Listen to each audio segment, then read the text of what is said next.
Saludos a todos, hermanos, Dios les bendiga. Es un placer estar con ustedes una vez más, ahora en viernes. Estamos contentos de lo que el Señor está haciendo y lo que el Señor ha hecho. Para mí es un privilegio poder llegar a los hogares de ustedes y poder estar allí para tratar con ustedes un poco de la palabra del Señor. En esta noche estamos contentos porque a pesar de las circunstancias, Dios bendice a su pueblo. Y nosotros somos bendecidos de parte de Dios, somos bendecidos en una manera muy grande. El Señor es maravilloso, el Señor quiere que usted y yo, de una manera u otra, seamos bendecidos a pesar de las circunstancias. Es posible que las cosas empeoren más, es posible que se detengan en un poco de tiempo, pero mientras eso pasa, nosotros tenemos que seguir con la fe en Cristo Jesús, sirviéndole cada día más y más. Así que yo le invito a meditar conmigo en esta noche, en esta tarde, y vamos a hablar de la palabra del Señor en el Salmo número 19, pero vamos a orar primero. Padre, pedimos en este momento que tú bendigas nuestras vidas, que tú bendigas la mente y el corazón tanto de tu siervo como de aquellos que están viendo este video o que lo verán posteriormente. Señor, que tu palabra que es transmitida no vuelva vacía, que lleve fruto a lo que tú la envías y que las bendiciones, la paz, el conocimiento llegue a nuestros corazones para gloria de tu nombre. Te damos honor y gloria. Amén. Tomamos en esta tarde el Salmo número 19 para meditar en él. El Salmo 19 es interesante porque tiene 3 secciones. En esas secciones son muy claras y muy especiales. Yo creo que es un salmo muy conocido porque el primer verso mucha gente lo conoce, lo sabe de memoria o posiblemente más del primer verso.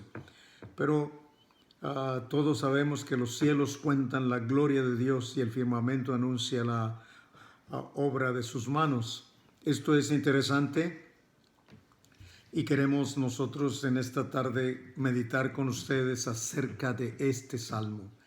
En su primera parte habla de los cielos y la labor que realizan, su actividad, su función.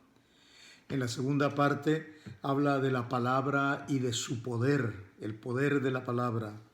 Luego en la tercera parte habla de nosotros y de nuestra vida con Dios. Esas son las divisiones que tiene. Yo voy a ir con ustedes primero a la introducción y luego a esta parte. La grandeza de Dios, ¿quién la puede medir? Nadie. Él es infinito y tiene muchas características. Vamos a hablar de ello un poco, pero al poder nosotros, porque no tanto nosotros, nuestras mentes no alcanzan ni siquiera a ver un pizque pequeño, un detalle pequeño de Dios, porque a veces no lo entendemos. En ocasiones no entendemos cuál es su propósito, por qué suceden las cosas y qué es lo que espera de nosotros, etc. Bueno, yo quiero decirle que el Señor tiene esencia. Su esencia, Él es espíritu. Él es eterno e infinito. Él es sublime, es decir, elevado, está por encima de todo. Es todopoderoso, es omnipotente, omnipresente, omnisciente. Eso es Dios. Y son detalles que conocemos, por eso los menciono. Hay entonces en su esencia estas características especiales. Pero también nuestro Dios es un ser moral, es decir, tiene detalles que usted y yo conocemos como moral. Él es perfecto, Él es puro, Él es bueno, Él es justo, Él es imparcial, no tiene parcialidad, Él es imparcial, trata a todos en la misma manera. Él es amor, Él es bondad, Él es misericordia, Él es perdonador, Él es todo ello. Su carácter moral, solo mencionamos un poquito para poder entender quién es Dios. Bueno, en la creación, al hacer la creación tanto del universo, del cosmos, en los 7 días de la creación, y creo que toda la creación, aún la creación espiritual, porque Él mismo hizo ángeles, arcángeles, querubines, serafines, principados y potestades espirituales, todo lo hizo Él. Pero simplemente en la creación de lo que se ve, podemos decir que Él es el creador, pero que también es el diseñador de todo lo que existe. Y no solo diseñó, sino que Él es el sostenedor de todo lo que existe. Se sostiene por Dios mismo. Él es el controlador. Todo está en su ciclo, los planetas, el sol, la luna, todo gira en una manera armoniosa, estupenda, y eso es formidable. Así que aún la naturaleza misma también es parte de lo que Dios es. En la redención, lo hemos visto, su grandeza, en su esencia, en su moral, en la creación, y ahora vamos a ver en la redención. ¿Por qué el hombre es redimido? ¿De dónde salió la redención del hombre? Bueno, podemos decir lo mismo que dijimos anteriormente. Él es el diseñador del plan de salvación. Él es el proclamador de ese plan. Él lo anuncia desde el libro de Génesis hasta donde llega el Apocalipsis, y lo sigue anunciando ahora a través de la naturaleza, a través de su palabra. Él es el proclamador de la salvación del hombre. A Adán y a Eva, cuando pecaron, el Señor le dice a la serpiente: tú herirás a la simiente de la mujer en el calcañar, pero ella te herirá en la cabeza. Desde allí, Génesis 3:15, se establece la promesa del Redentor. Bueno, ese Redentor, esa proclamación de Dios, la encontramos continuamente en la Escritura. Y también Dios es el preparador. Preparó todo, diseñó, preparó todo para que los que iban a ser los ascendientes de Cristo, de los cuales Él descendería, de los cuales Él vendría, Dios diseñó todo también. Bueno, también Él es el selector. Él escogió personas que aún a nosotros nos llama la atención y nos quedamos, wow. Escogió a Rahab para que fuera parte de la ascendencia de Jesús. Escogió a Ruth, la moabita. Él escogió a Rahab anteriormente. Todo lo hace Dios, pero también es el motivador. Él es el que, cuando Cristo estaba presente, Él mandó a los individuos a que vinieran con Él. Él los motivó, Él los mandó o los hizo sentir en el corazón venir a Jesús. Como cuando usted estaba sin Cristo y sin esperanza, Dios le motivó a pensar en Él. Dios le mandó personas que le hablaran de Jesús. Dios nos mandó alguien que nos regalase una Biblia. Dios nos permitió muchas cosas, pero aparte de que Él es el diseñador de todo el plan de redención, Él es el ejecutor, pero en la persona de Jesús. Jesús es quien viene a ejecutar el plan de salvación, de redención. Se humanó, nació en una manera sobrenatural de una virgen,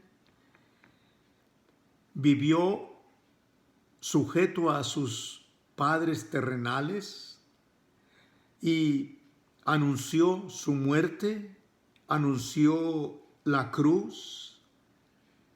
Él, al humanarse, vivió una vida perfecta, sin pecado.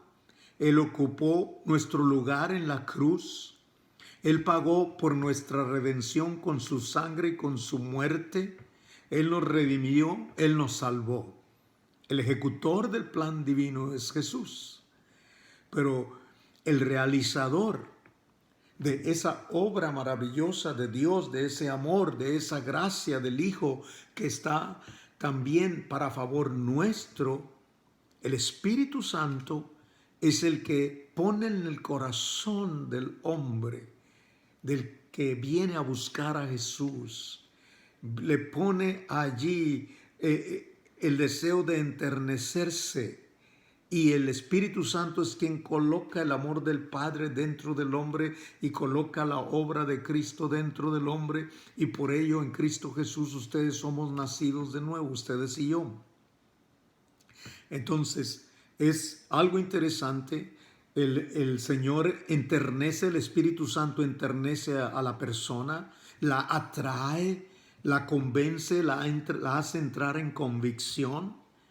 Hace realidad el amor de Dios dentro de nosotros y hace realidad la obra de Cristo en el Calvario dentro de nosotros y luego nos sella como propiedad de aquel que está sentado en el trono y del Cordero. En sí, en pocas palabras, eso es lo que es Dios. En pocas palabras lo tenemos aquí.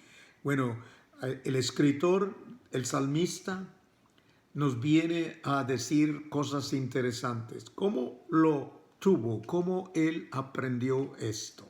Bueno, en una relación con Dios.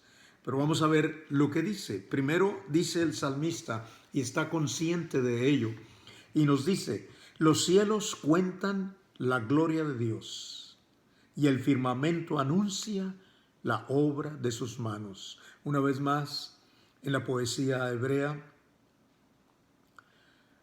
una frase es respaldada por otra frase que en cierta manera dicen casi lo mismo, pero los cielos y el firmamento, en los unos en una frase cuentan, el otro anuncia, y luego la gloria de Dios y el otro, la otra frase dice la obra de sus manos.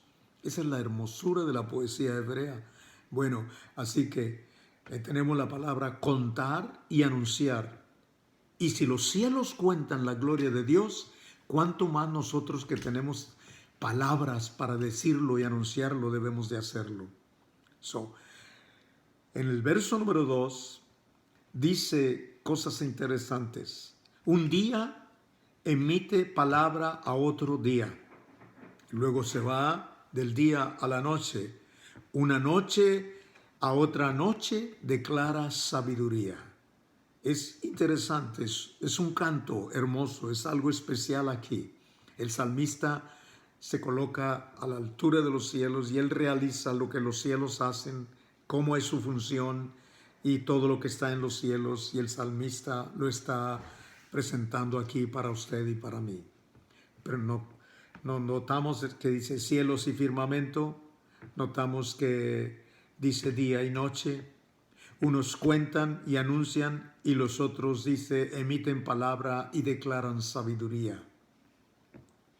En el verso número 3 dice, como si estuviera un pero aquí, dice, no hay lenguaje ni palabras, ni es oída su voz.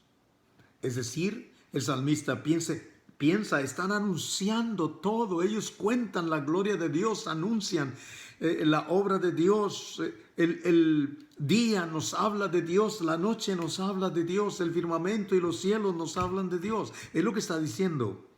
Entonces, a este punto dice, pero no lo entendemos nosotros, no hay palabras, no hay lenguaje. Pero el verso que sigue nos saca a luz lo que nosotros no podemos ver aquí. Dice, por toda la tierra salió su voz. No es la voz humana, no es la voz nuestra, aunque el salmista es quien está hablando, pero es lo que ellos dicen en su función, los que ellos dicen en su calidad de astros, los cielos, el firmamento, el día, la noche. Todo ello es interesante, dice, por toda la tierra salió su voz y hasta el extremo del mundo sus palabras. Y luego agrega, y entonces nos va a preparar el terreno para un ejemplo. En ellos puso tabernáculo para el sol, que cuando hablamos de día estamos hablando del sol, porque el sol es el que produce la luz del día. Cuando hablamos de la noche, no hablamos del sol, pero hablamos del reflejo de la luna que el sol le sigue dando a ella y ella refleja su luz para nosotros aquí en la tierra o para que la veamos. Usted lo ha notado como yo en los momentos cuando la luna está iniciándose, que apenas parece una uñita allí, o cuando va a terminar su ciclo de 30 días o 28 días, por ahí anda la cosa. Entonces la luna viene a decirnos y a darnos primero muy poquita luz, pero cuando es luna llena, no necesita usted batería para estar afuera o linterna propiamente, no necesita. ¿Por qué? Porque se ve no a la luz del día, pero se ve muy claro. Bueno, es lo que está diciendo el salmista. Entonces, en estos 4 primeros versos nos habla de la actividad o función del firmamento, de los cielos, del día, de la noche, y ahorita va a pasar al sol. Nos habla del propósito de ellos. Aunque hacen una función, aunque hacen algo, tienen una actividad, su propósito principal es alabar a aquel que los creó y los puso en su lugar. Nos dan entonces, aquí hay un mensaje, ellos transmiten el mensaje para nosotros en una manera especial. Qué maravilla de Dios ver el firmamento, todo lo que hay, los billones de galaxias que existen. La NASA ha ayudado mucho a nosotros poder entender el universo. Nosotros creíamos que era solo la luna y el sol de nosotros y se acabó. No, hay millones y millones y millones de galaxias, como la galaxia nuestra, y tenemos ahora la facultad de ver. Yo tengo un app en mi teléfono y en mi iPad, y ese app es de la NASA. Y todos los días mandan una picture diferente y usted puede entrar y ver fotografías que ponen de diferentes galaxias, de diferentes nebulosas, de diferentes partes de la Tierra que miran hacia el infinito y se puede ver algo especial, algo bello. Bueno, ahora veamos lo que dice del sol. Va a presentar un ejemplo de aquella grandeza baja a algo que, aunque es mucho más grande que nosotros, es menor que todo el firmamento. Y en ellos puso tabernáculo para el sol. Luego, hablando del sol, dice el verso 5, y el sol, como esposo que sale de su tálamo. Tal vez la palabra tálamo, la mayoría de ustedes la conoce porque ustedes son estudiados, porque ustedes leen, porque ustedes buscan, como lo hago yo. El tálamo es la cama de los recién casados o es el lecho nupcial. Entonces, como aquel que se casa, el tálamo sale de allí, del tálamo, el sol sale de allí y hace su recorrido y nace y luego se mete por el oeste, se baja, y tenemos la función del sol que afecta a todos los seres humanos, afecta a las plantas, a los árboles, afecta y bendice. Puede quemar si estás mucho en él, puede bendecirte para que tomes solo algunas vitaminas del sol y salir adelante. Ese es el sol, su función es esa. Entonces, como esposo que sale de su tálamo, se alegra. Y esto es interesante porque a veces nosotros como cristianos no estamos alegres, no estamos contentos. A veces la vida nos pesa mucho. Bueno, pensemos, el sol nos siente un ejemplo, por eso el salmista lo está presentando. Se alegra cual gigante para correr el camino. Alégrese cuando va a hacer algo por Dios. Alegrémonos de que Dios está en su trono y démosle gracias por todo lo que hace por nosotros. El verso número 6 dice, de un extremo de los cielos es su salida del sol y su curso es a través y llega hasta el término de los cielos. Sale de abajo de los cielos en nuestra visión peculiar que vemos y se mete por el otro lado. Sale por el este y se mete por el oeste. Bueno, luego dice, ese es su curso, esa es su salida, y nada hay que se esconda de su calor. Nada. A no ser que usted no salga de su casa. Ahora con las habitaciones que tenemos, pues estamos así. Lo curioso es que mucha gente se sale a solearse. Y hay quienes se colocan en máquinas para solearse. Bueno, no estamos hablando de eso, pero esa es la forma del ser humano. Pero el salmista alcanzó a comprender que los cielos cuentan la gloria de Dios. Comenzó a comprender poco a poco y llegó a realizar que aún la naturaleza platica, la naturaleza habla. Aún el sol nos dice y nos enseña muchas cosas, porque es criatura, creado propiamente por Dios, aunque es inanimado, aunque es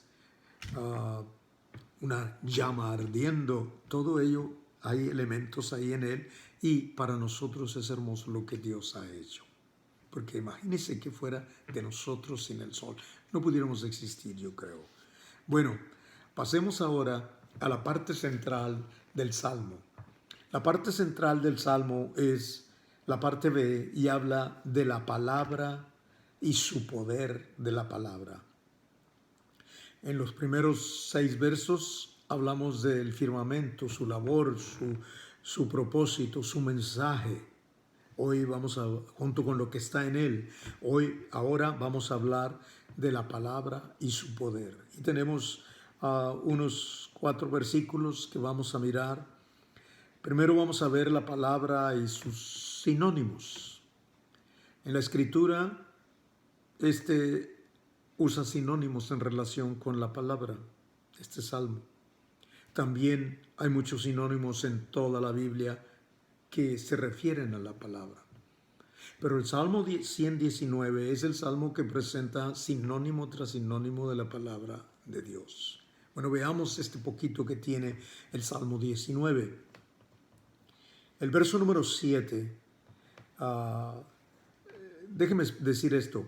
Los sinónimos son expresiones o vocablos que tienen una misma o muy parecido significado o significación de lo que la otra palabra dice. Por ejemplo, aquí está, la palabra de Dios, esa es una. Un sinónimo que se usa aquí es la ley de Jehová. La palabra de Dios y la ley de Jehová es lo mismo. Se está refiriendo a lo mismo. Y el testimonio de Jehová se refiere a lo mismo. Pensemos eso. La ley de Jehová es perfecta, que convierte el alma. Es tanto su poder que da conversión al alma del ser humano. En el mismo versículo 7 dice, el testimonio de Jehová es fiel, que hace sabio al sencillo.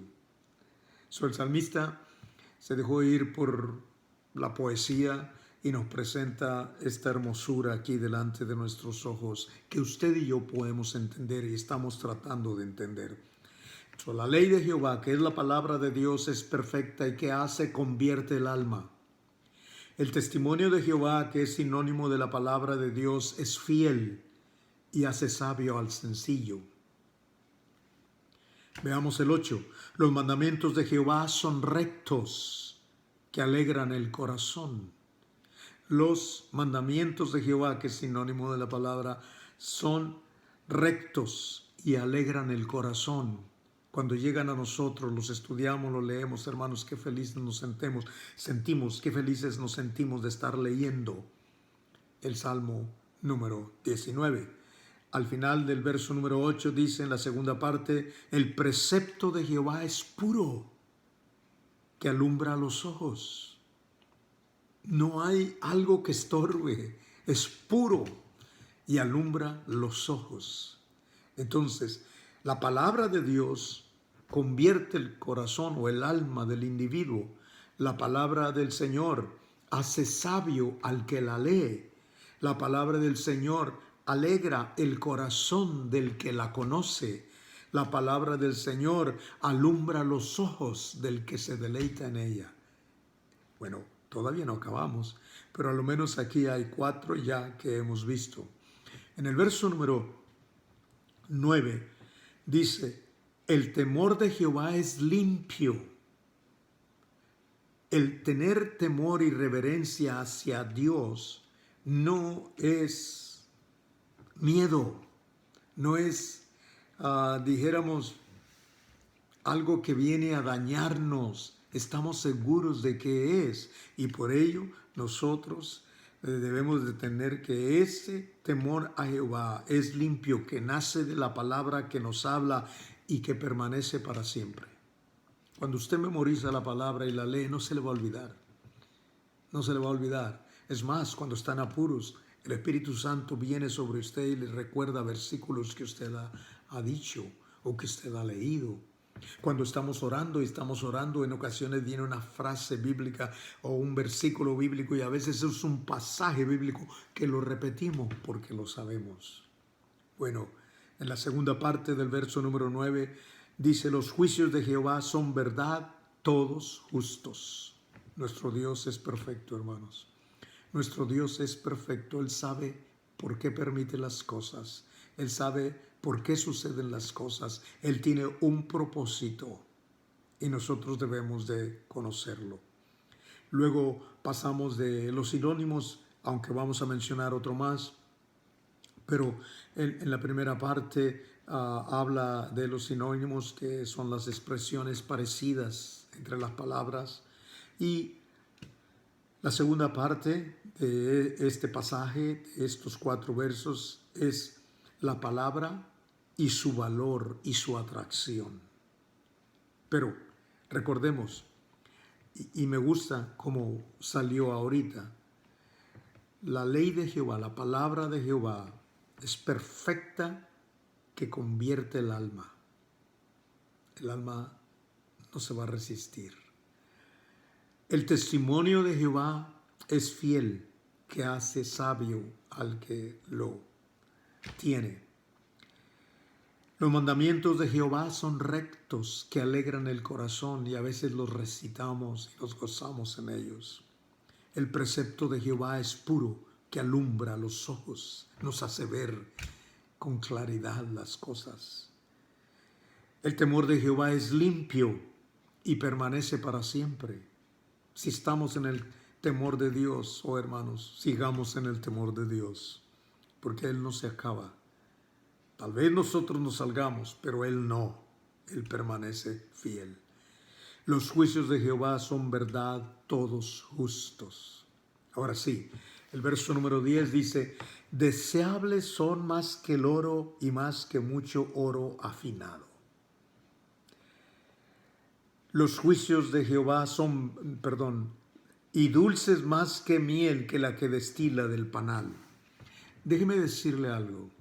El Señor, cuando me trajo de México, me enseñó a trabajar en ciertos lugares. Y una de mis labores es ser relojero. Por 12 años trabajé allí. Pero era en la joyería. Mis 2 hijos son joyeros. Y mi suegro les enseñó a ellos, a mis cuñados, a sus hijos de él, les enseñó joyería. Yo fui el único que aprendí relojería, pero yo pude ver cómo trabajaban. Entonces, el oro es cuando, para que sea puro, a veces se tiene que limpiar y se le tiene que sacar las impurezas o lo que está mezclado con él.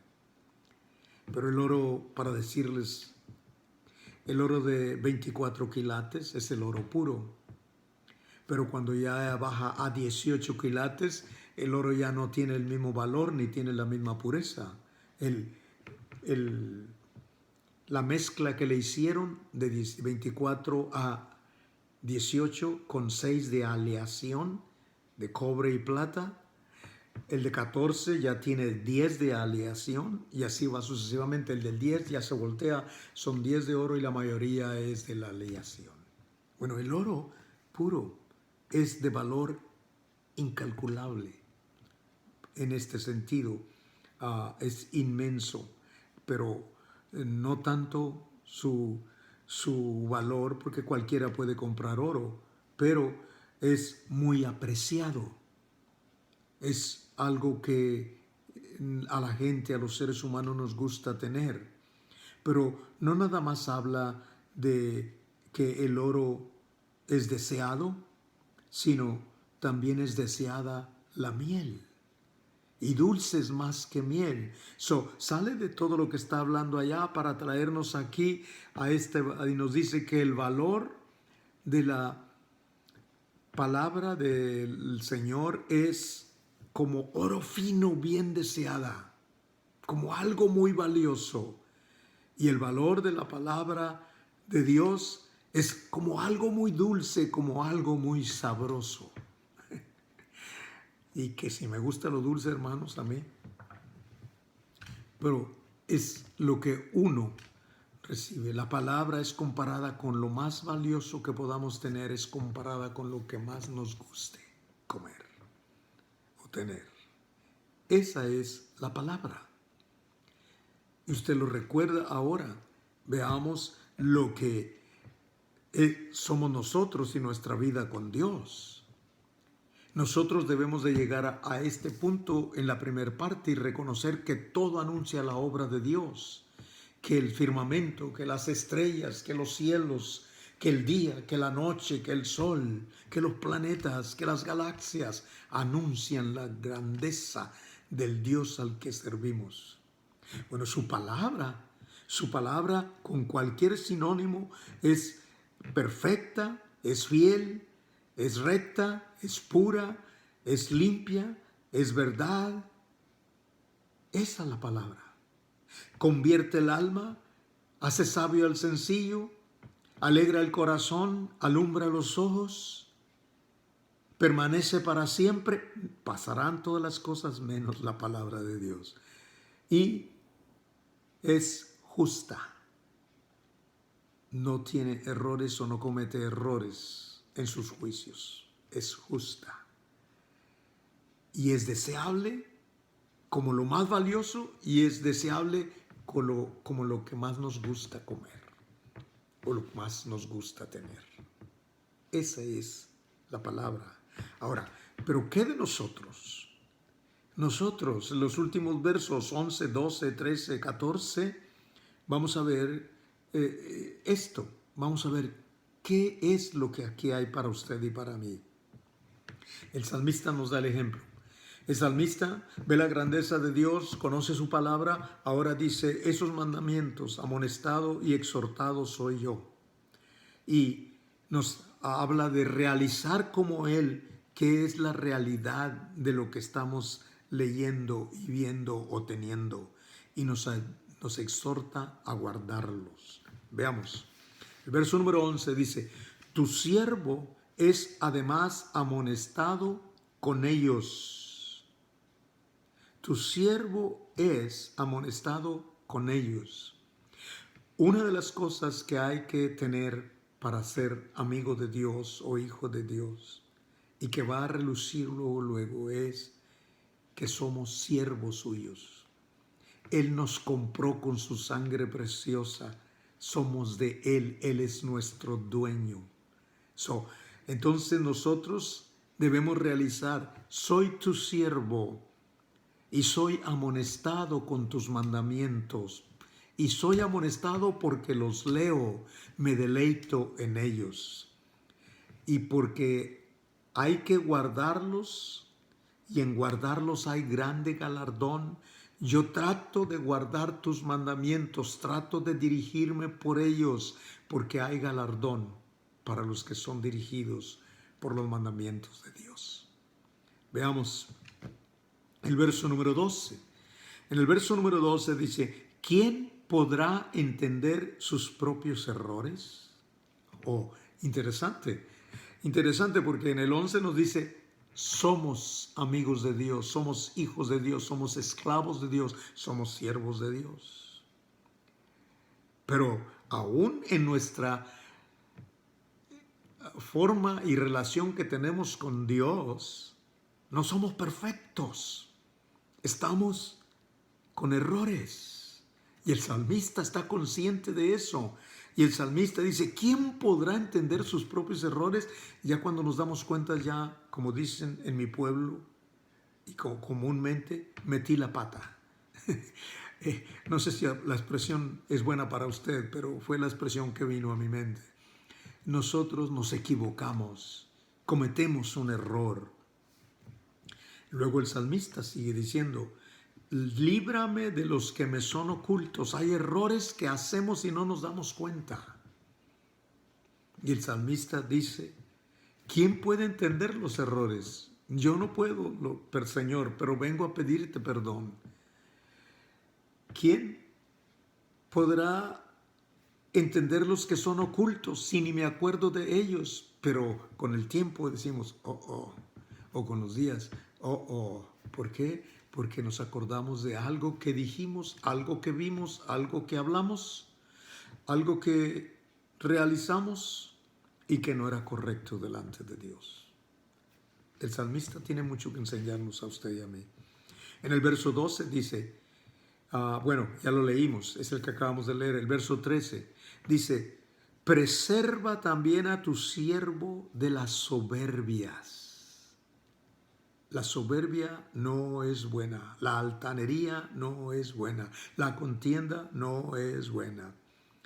Que no se enseñoreen de mí, que no se metan en mí y que se aniden en mi carácter y que yo sea soberbio o que yo sea altanero, que yo sea pleitista. Líbrame, Señor, de esto. Entonces, aquí, líbrame de las soberbias y que no se enseñoreen de mí. Me quiero detener allí porque la última parte hace un cambio, pero pensemos en estas 5 cosas que hemos visto. Tu siervo, yo tengo relación con Dios, yo soy amonestado por la palabra de Dios. En guardar la palabra de Dios hay galardón, Dios te va a bendecir. Recuerda algo, viene a mi mente, Cornelio no era judío, era un romano, pero Cornelio daba ofrendas, hacía limosnas y daba también o hacía oraciones. Y el ángel, cuando se le aparece para decirle que mande por Pedro, le dice, tus oraciones han sido oídas y tus ofrendas han sido vistas. O las dos juntas si quiere, tus ofrendas y tus oraciones han sido oídas y vistas. Es interesante que nosotros realicemos que hay galardón cuando nosotros practicamos lo bueno, y lo bueno nos lo dice la palabra. Luego dice, ¿quién podrá entender sus propios errores? Líbrame de ellos, Señor. Líbrame aún de los que son ocultos y que no quieren salir, o mi alma o mi mente no quiere sacar a luz. Luego, preserva también a tu siervo de las soberbias, que no se enseñoreen de mí, que el mal carácter, que las tendencias esas naturales que hay en nosotros no se enseñoreen de mí. Ayúdame a dominarlas, ayúdame a dominar el carácter, ayúdame a dominar mi vocabulario, ayúdame a dominar mis pensamientos, ayúdame, Señor. Y el Señor lo va a hacer si le ponemos ganas a lo que estamos pidiendo. La última parte del verso 13 dice, entonces seré íntegro y estaré limpio de gran rebelión. Entonces seré íntegro. Cuando yo me meta a guardar los mandamientos y que mi alma se convierta, cuando yo me meta a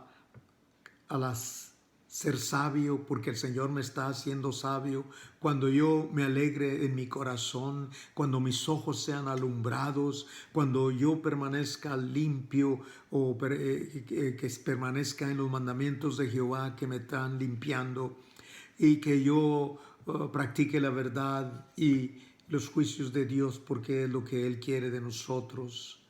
Que yo sea amonestado por la palabra, que yo guarde la palabra porque hay galardón para el que la practica, que yo realice que tengo errores y que aún hay errores ocultos y que la palabra no los puede sacar a luz y Dios puede perdonarlos. El clamor continúa y nos hace llegar a la meta.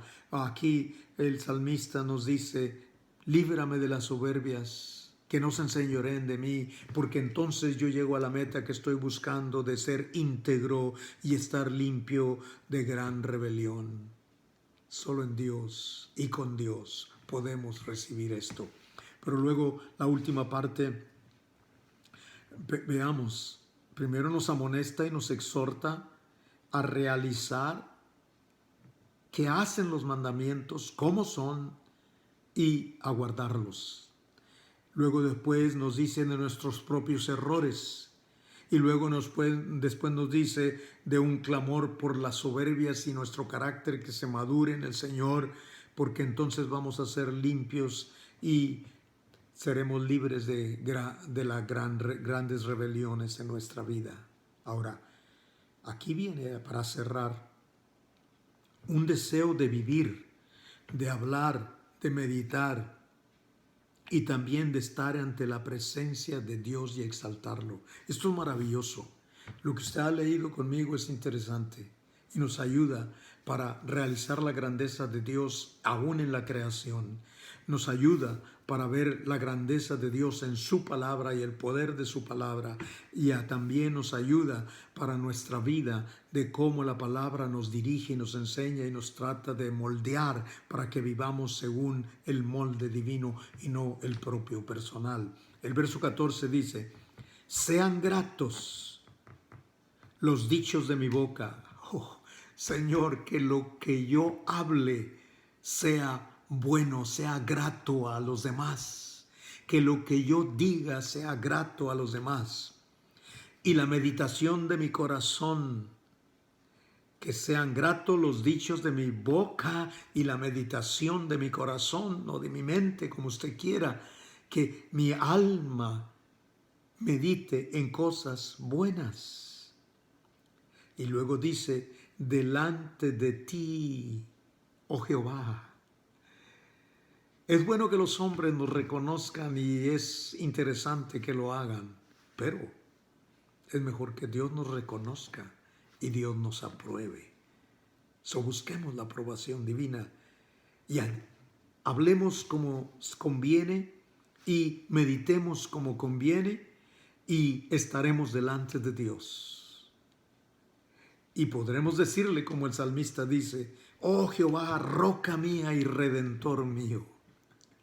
Lo leemos, hermanos, otra vez. Sean gratos los dichos de mi boca y la meditación de mi corazón delante de ti, oh Jehová, roca mía y redentor mío. El salmista fue una persona que conoció a Dios, vivió a Dios, sirvió a Dios, cometió errores, pero venía delante de Dios y reconocía. Deseaba dirigir al pueblo de Dios para que alabase a Dios, y ese sentir y esa necesidad la tenemos nosotros. Busquemos agradar a Dios, hermanos. ¿Sí?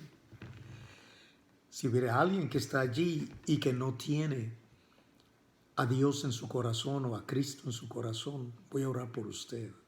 Pero voy a orar por ustedes, hermanos, y por mí mismo. Y también voy a extender la oración para orar si alguno estuviera enfermo. ¿Lo hacemos? Padre, en este momento, mi Dios, en el dulce y precioso nombre de Jesús, tu Hijo amado, al que tú enviaste, nuestro Redentor, nuestro Salvador, el que nos compró con su sangre preciosa, el que nos da la facultad de ser hechos hijos de Dios, aquel que vino y murió y pagó y luego por medio de su espíritu y de sus miembros en las iglesias yo fui alcanzado, y también, Señor, un día viene por nosotros. Yo te pido que si allí entre los que están viendo este video hay alguien que no te conoce, que pueda realizar cuán hermoso es vivir para ti y cuán feliz se es teniéndote en el corazón. Señor, bendícelo, que si Él se enternece en su corazón, tú puedas, Señor, venir a Él y tener misericordia y extender tu bondad y transformarlo, recibirlo, aceptarlo en el nombre de Jesús. A cada uno de mis hermanos que me escucha junto conmigo, permítenos, Señor, crecer y madurar en tu palabra, en el conocimiento tuyo. Ayúdanos, Señor, a entender tus mandamientos, tus preceptos, tus estatutos. Y, Señor, ayúdanos a practicarlos y vivir para ti. También te pedimos, Señor, si allí hubiera algún enfermo que tiene necesidad en su cuerpo físico, o que tiene necesidad en su alma, o que tiene necesidad económica, yo te pido, Padre, que en tu bondad y en tu misericordia tú vengas a obrar y toques el cuerpo del que está enfermo, lo sanes para gloria de tu nombre, porque no es el toque, es tu palabra, no es el ser humano, no somos nosotros, eres tú el que obras. Oh Espíritu Divino, toca y sana y bendice a aquellos que están conmigo en este momento escuchando tu palabra y deleitándose en tu palabra. En el nombre de Jesús te pido victoria y te damos honor y gloria. Hermanos, Dios les bendiga. Si usted no nos conocemos, usted y yo, Dios le bendiga de igual manera. Solo hay un Dios y no rechaza a nadie. Y ese Dios está buscando su vida. Y a usted, hermano, está buscando sacarlo adelante. Dejemos que Dios lo haga. Mi deseo es que Dios les bendiga a todos y que tengan un resto del día muy, pero muy bueno. Que Dios les bendiga. Amén.